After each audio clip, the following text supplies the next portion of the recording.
ជាមនុស្សម្នាក់លែងជឿជាក់លើស្នេហ៍មនុស្សធ្លាប់ក្បែរព្រួលប្រែខុសពីមុនធ្លាប់តែជួបប្រែស្ងាត់បាត់អស់ភាពទន់ភ្លន់ចង់ជួបស្ងួនគ្មានហេតុផលជួបមិនបាន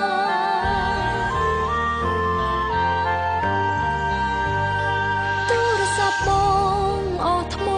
ខលមិនចូលច្រើនថ្ងៃឬក៏ថ្លៃបងរវល់ណាត់អ្នកផ្សេងស្នេហ៍ដើរដល់ផ្លូវនេះបត់ស្ដាំឬបត់ឆ្វេងផ្លូវវង្វេងទៅមុខក៏ទៅមិន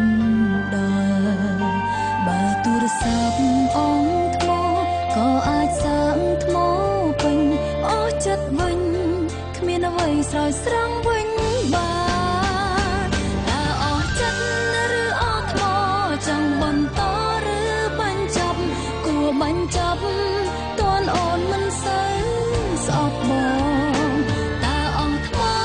ឬអស់ចិត្តប្រាប់ការពិតដល់អូនផងមិនស្មោះត្រង់បងបន្តដើម្បីអ្វី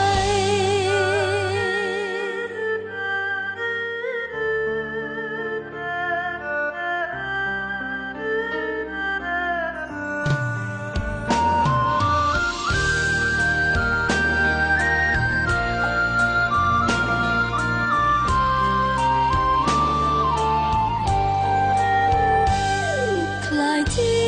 មនុស្សម្នាក់លែងជឿជាក់លើស្នេហ៍មនុស្សធ្លាប់ក្បែរព្រួលប្រែខុសពីមុន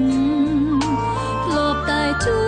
បប្រែស្ងាត់បាត់អស់ភាពទន់ភ្លន់ចង់ជួបស្ងួនគ្មានហេតុផលជួបមិន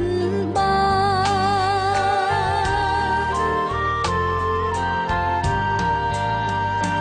ទូរស័ព្ទប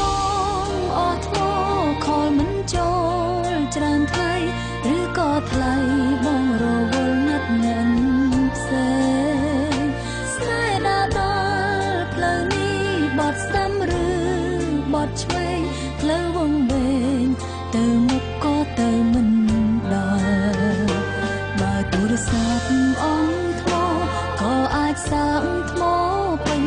អស់ចិត្តវិញគ្មានអ្វីស្រោចស្រង់វិញបានតើអស់ចិត្តឬអស់ថ្មចង់បន្តឬបញ្ចប់គួរបញ្ច